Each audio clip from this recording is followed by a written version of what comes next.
এই ড্রয়িংটা projection of প্ল্যানের একটা প্র্যাকটিস রিলেটেড প্রবলেম এবং খুবই ইম্পর্টেন্ট একটা প্রবলেম, কারণ এটা 2015 সালে বোর্ড পরীক্ষায় আসছে এবং যে কোনো পরীক্ষায় এটা আসতে পারে এবং খুবই ইজি একটা প্রবলেম। তো এখানে কি বলছে দেখো, একটি সমবাহু ত্রিভুজের বাহুর দৈর্ঘ্য হচ্ছে 50 মিলিমিটার। সমবাহু ত্রিভুজ অর্থাৎ ইকুইল্যাটারাল ট্রায়াঙ্গেল, যেটার একটা বাহুর একটা সাইডের লেন্থ হচ্ছে 50 মিলিমিটার এবং ত্রিভুজটি একটি বাহুর উপরে ভর করে আনুভূমিক তল থেকে 50 মিলিমিটার, অর্থাৎ ডিস্টেন্স ফ্রম এইচপি হচ্ছে 15 মিলিমিটার এবং উলম্ব তল থেকে 20 মিলিমিটার সম্মুখে রয়েছে, অর্থাৎ ভিপি থেকে একটা নির্দিষ্ট ডিস্টেন্স 20 মিলিমিটার এই দূরত্বে রয়েছে। এই অবস্থায় শূন্য অবস্থান করতেছে। ত্রিভুজটির উলম্ব তলের সাথে সমান্তরাল, এখন বলছে উলম্ব তলের সাথে এটা সমান্তরাল অবস্থায় আছে, তাহলে এটা প্ল্যান, এলিভেশন এবং লেফট সাইডের ভিউ আঁকতে হবে, বাম পাশের দৃশ্য আঁকতে হবে। তাহলে এরকম একটা ড্রয়িং আমরা দেখে আসি, এই যে 3Dতে এটা কীরকম দেখায়। 3D যদিও আমাদের আঁকতে হবে না, এটা জাস্ট বোঝার জন্য। দেখো, একটা ইকুইল্যাটারাল ট্রায়াঙ্গেল, দ্যাট মিনস সমবাহু ত্রিভুজ, যেটার একটা সাইড লাইন 50 মিলিমিটার বলা আছে। এটা ভিপি থেকে একটা নির্দিষ্ট দূরত্বে আছে, এইচপি থেকে একটা নির্দিষ্ট ডিস্টেন্স উপরে আছে, তাহলে ভিপি থেকেও দূরত্বে এবং এইচপি থেকেও একটা নির্দিষ্ট ডিস্টেন্স উপরে আছে। এখন এই ট্রায়াঙ্গেলটা দেখো, উপর থেকে তুমি যদি লাইট ফেলো তাহলে কি পড়বে, একটা স্ট্রেট লাইন পড়বে নিচে, আর এই পাশ থেকে তুমি যদি লাইট ফেলো তাহলে ভিপির উপরে কীরকম শ্যাডো পড়বে, এইটা হচ্ছে একটা ট্রায়াঙ্গেল পড়বে। এবং বলা আছে ভিপির প্যারালাল অবস্থায় বা সমান্তরাল অবস্থায় আছে, তাহলে ভিপির সাথে কোনো অ্যাঙ্গেল অবস্থায় নাই, এখানে সমান্তরাল অবস্থায় আছে। আচ্ছা, এটা গেল। এরপরে এখানে কয়েকটা কথা বলছে যে প্ল্যান, তাহলে এটা যে এসপির উপরে যে শ্যাডোটা পাবো সেটা হচ্ছে প্ল্যান, ভিপির উপরে যে ট্রায়াঙ্গেলটা পাচ্ছ এটা এলিভেশন, এবং এখানে অতিরিক্ত একটা কথা বলছে যে বাম পাশের দৃশ্য অর্থাৎ লেফট সাইড ভিউ আঁকাতে হবে। তাহলে লেফট সাইড ভিউ যদি আঁকাতে হয় তাহলে এই যে ডান দিকে একটা পর্দা দাঁড় করাতে হবে বা একটা প্ল্যান দাঁড় করাতে হবে এবং এই লেফট সাইড থেকে দেখতে হবে। তাহলে পর্দার উপরে কীরকম শ্যাডো পড়বে, এটা হবে লেফট সাইড ভিউ। তাহলে এখানে দেখো লেফট সাইডে কি পড়ছে, একটা স্ট্রেট লাইন পড়ছে। তাহলে আমরা এটা কিভাবে ড্র করব এটা দেখে আসি। প্রথমে ইনফরমেশনগুলো লিখে ফেলবো। এক নম্বরে বলা আছে দেখো হচ্ছে শেপ, মানে লিখতে হবে 1 নম্বরে, এই ইনফরমেশনগুলো অবশ্যই লিখবা। শেপ হচ্ছে ইকুইল্যাটারাল ট্রায়াঙ্গেল, ইউআই, ইকুইল্যাটারাল ট্রায়াঙ্গেল, দ্যাট মিনস সমবাহু ত্রিভুজ।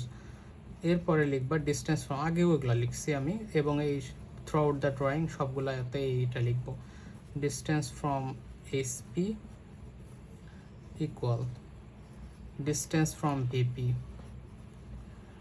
Distance from VP. 4 number angle with HP,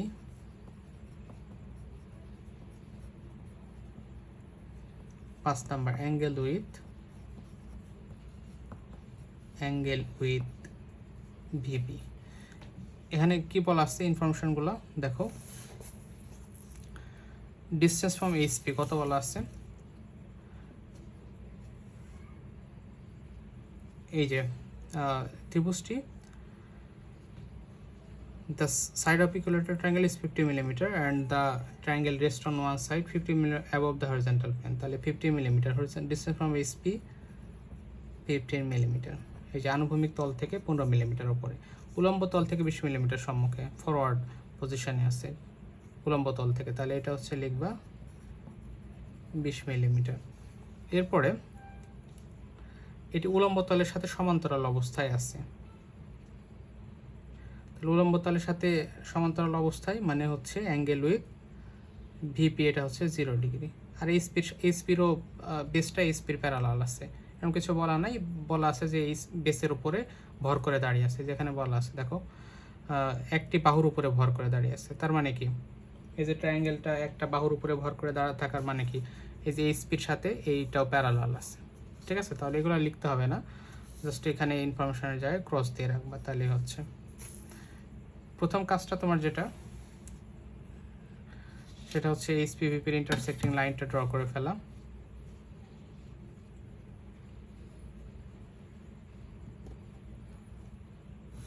এই লাইনটা নিয়ে নিলাম, এটাকে বলতেছি যে x Y line,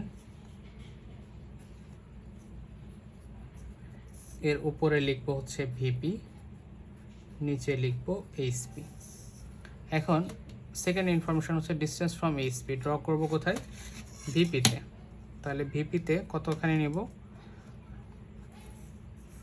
15, that means 1.5 এসে একটা পয়েন্ট নিব, এইখানে 1.5 এসে একটা পয়েন্ট নিব। এই দুটাকে জাস্ট স্ট্রেট করে টেনে দিলেই হয়ে যাবে, এটার কাজ শেষ। এরপরে ডিস্টেন্স ফ্রম ভিপি, এটা হচ্ছে 20 মিলিমিটার। তাহলে 20 মিলিমিটার নিচে এসে জাস্ট এখানে একটা পয়েন্ট নিব, এরপরে এখানে এসে আরেকটা পয়েন্ট নিব। এই দুটা পয়েন্টকে স্ট্রেট করে আবার লাইন টানতে হবে। এটা হয়ে গেল। এটাকে তুমি নাম দিবা, এটা হচ্ছে পি কিউ লাইন, উপরেরটাকে আর এস লাইন বলো। এই এখন তুমি জানো যে ভিপির উপরে পড়বে ট্রায়াঙ্গেল, তাহলে ভিপির উপরে অর্থাৎ উপরে একটা ট্রায়াঙ্গেল ড্র করতে হবে, ইকুইল্যাটারাল ট্রায়াঙ্গেল। তাহলে এরকম একটা র্যান্ডম পয়েন্ট সিলেক্ট করে জাস্ট এখানে ওই ডিস্টেন্সগুলো বলে দিবা যে এগুলো কত মান, ভ্যালুগুলো এখানে লিখতে হবে। তাহলে ভিপিতে ড্র করছি এইচপির ভ্যালু 15 মিলিমিটার, আর নিচে কত ড্র করছি 20 মিলিমিটার।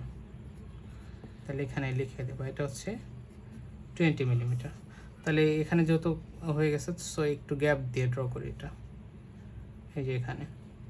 তাহলে এখান থেকে ইকুইল্যাটারাল ট্রায়াঙ্গেলের একটা বাহুর লেন্থ একটা সাইডের লেন্থ কত বলা ছিল, 50 মিলিমিটার। তার মানে এখান থেকে এই পয়েন্ট থেকে 50 মিলিমিটার অর্থাৎ 5 সেন্টিমিটার দূরে আমি একটা পয়েন্ট নিলাম। তাহলে এটাকে বলতেছি এ বি। এখন সি কিভাবে পাবো, ট্রায়াঙ্গেলটা কেমনে বানাবো, সেটা হচ্ছে এই এ থেকে বি মেপে নিলাম।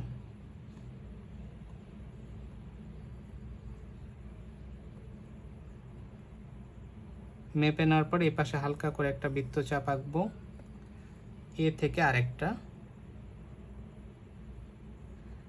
আর্ক ড্র করব। তাহলে হয়ে গেল, এই পয়েন্টটা পেয়ে গেছি আমি। এই পয়েন্ট থেকে বি কে কানেক্ট করব, এইটা। এরপরে এই পয়েন্ট থেকে এইটাকে কানেক্ট করে দেব, এই পয়েন্টটাকে বলবো হচ্ছে সি পয়েন্ট। দিয়ে আর্কগুলোকে মুছে ফেলবো, এবিসি হয়ে গেল ইকুইল্যাটারাল ট্রায়াঙ্গেল। যেটা বেসটাকে একটু গাঢ় করে দিব, এইটা। এরপরে সেটি স্কোয়ার ধরে প্রজেকশন লাইন নিতে হবে।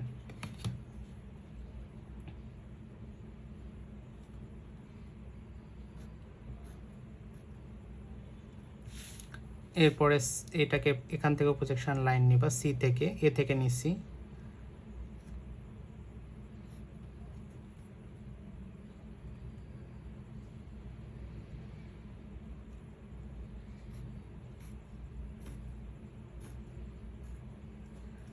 এর উপরে প্রজেকশন লাইন এবং লাস্টে এটা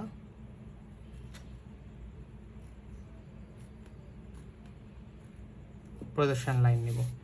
এরপরে তাহলে এই যে এ থেকে এইখানে এইটা এবং এইটা, যে এইচপির উপরে যে স্ট্রেট লাইনটা পড়বে সেটা আমরা ড্র করে ফেলছি।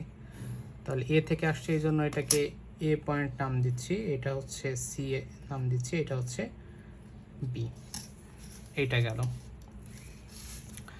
তাহলে এইটা প্ল্যান, সরি, এটা হচ্ছে প্ল্যান, এটা হচ্ছে এলিভেশন। অর্থাৎ তুমি একটা ট্রায়াঙ্গেলকে রেখে, এই যে ট্রায়াঙ্গেলকে এসপি এবং ভিপির মধ্যে রেখে তুমি যে উপর থেকে লাইট ফেলো, এই যে স্ট্রেট লাইনটা পাবো এটা ড্র করছি, এই থেকে লাইট ফেললে ভিপির উপরে একটা ট্রায়াঙ্গেল পাবো, এটা ড্র করছি।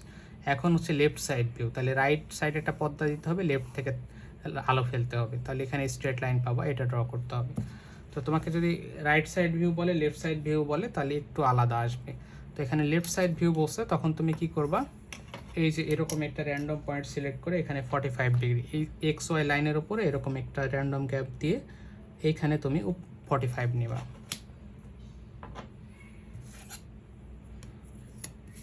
এইখানে এসে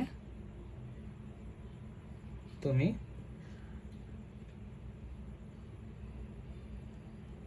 45 এই যে এই পয়েন্টটা দিয়ে জাস্ট হচ্ছে এরকম করে 45 ডিগ্রি লাইন টানবে। এখন কথা হচ্ছে যে তোমাকে যদি লেফট সাইড ভিউ বলেন, রাইট সাইড ভিউ বলতো, তাহলে কি করতা? তাহলে এইখানে এই লাইনের উপরে পিকিউ লাইনের উপরে তুমি একটা র্যান্ডম পয়েন্ট সিলেক্ট করে এই দিক বরাবর এই যে এই দিকে ধরে 45 টানতা, এই যে এরকম এরকম করে টেনে এই দিক বরাবর 45 টানতা। যাই হোক, এটা আমরা এটা যেহেতু লেফট সাইড বসে, সো এই লেফট সাইড ড্র করি। এই যে এই পয়েন্টটাকে দেখো এ বি সি তিনটা থেকে আসছে, এই জন্য এ বি সি নাম দিয়ে দিবা, দিয়ে এটার উপর থেকে প্রজেকশন লাইন তুলবা। এখন এই পয়েন্টটা থেকে এই যে হালকা করে প্রজেকশন, এরকম হালকা অথবা ডটেড যে কোনো একটা ফলো করে এরকম প্রজেকশন লাইন নেবা উপরের দিকে। আবার এইখান থেকে সি থেকে প্রজেকশন লাইন টানতে হবে। তাহলে দুই পাশের প্রজেকশন লাইন ইন্টারসেক্ট করে গেছে এই পয়েন্টটাকে, এই পয়েন্ট থেকে শুরু করে এই যে এ পর্যন্ত এটাকে তোমার গাঢ় করতে হবে।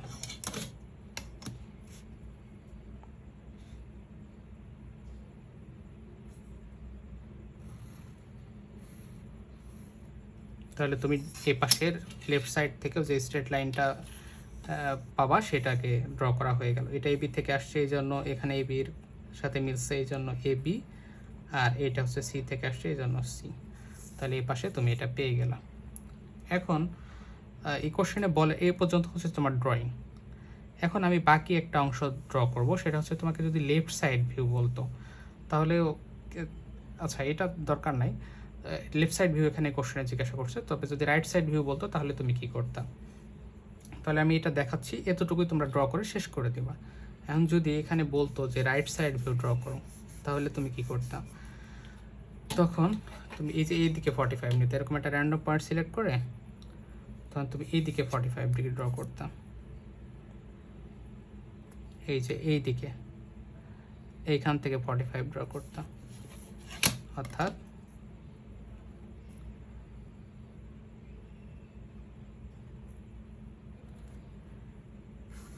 এরকম হতো লাইনটা।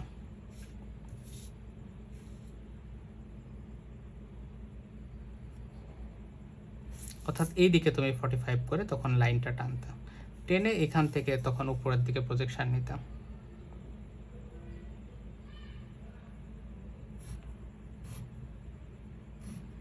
এই যে এরকম করে নেওয়ার পরে ওইদিকে সি থেকে একটা প্রজেকশন লাইন টানতাম, একই জিনিস আসবে, একটা স্ট্রেট লাইনে লেফট রাইট যেদিক থেকে দেখো একই জিনিস পাবা। তাহলে এই যে এটা, তখন এটাকে বলতে এই যে এবিসি থেকে আসছে এই জন্য এটা এবিসি, এটা তো বাড়ানোই থাকতো আর একটু, এই যে এরকম এটাকেও বাড়ানো থাকতো, এটাকেও ধরো আর একটু বাড়ানো থাকতো। তুমি এরকমভাবে তখন এটা এক্স ওয়াই লাইন হইতো, এটা হচ্ছে পি কিউ আর এটা আর এস লাইন হতো। তুমি এই যে তখন এই প্ল্যান থেকে যেটা আসছে ওইটাকে উপরের দিকে বাড়িয়ে দিতা, ইলিভেশন থেকে প্রত্যেকটা থেকে পজিশন লাইন টানতা, তারপরে এই যে যে স্ট্রেট লাইনটা পেয়েছো এটাকে বোল্ড করে দিতাম। তাহলে এই যে এটা হচ্ছে তোমার এটা এবিসি, তাহলে এটা হচ্ছে তুমি এবি পাইতা, আর এখানে সি তো সি এর জায়গায় সি। অর্থাৎ একটা স্ট্রেট লাইনে তুমি লেফট থেকে দেখো রাইট থেকে দেখো একই হবে। তাহলে এই অংশটুকু তুমি করবা না, যেহেতু এটা শুধু লেফট সাইড চাইছে আর এটা হচ্ছে রাইট সাইড ভিউ। তাহলে এখানে লেখো এটা হচ্ছে প্ল্যান, এটা হচ্ছে এলিভেশন, এটা হচ্ছে লেফট সাইড ভিউ।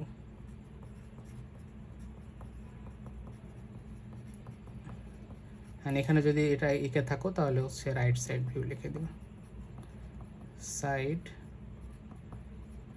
ভিউ একই আসবে লেফট রাইট। তাহলে এটা হচ্ছে তোমার ফুল ড্রয়িং। তোমাকে লেফট সাইড চাইলে এতটুকু করবা, আর রাইট সাইড বললে এটা করবা, আর হচ্ছে বাকিটুকু এটা হবে অথবা এটা হবে, যে কোনো একটা চাবে পরীক্ষায়, তাহলে একটা ড্র করবা। এই হচ্ছে তোমার ড্রয়িং, অর্থাৎ এইদিকে 45 নিতে হবে, আর যদি রাইট সাইড বলে তাহলে এইদিকে 45 নিতে হবে। এটা হচ্ছে তোমার ফুল ড্রয়িং।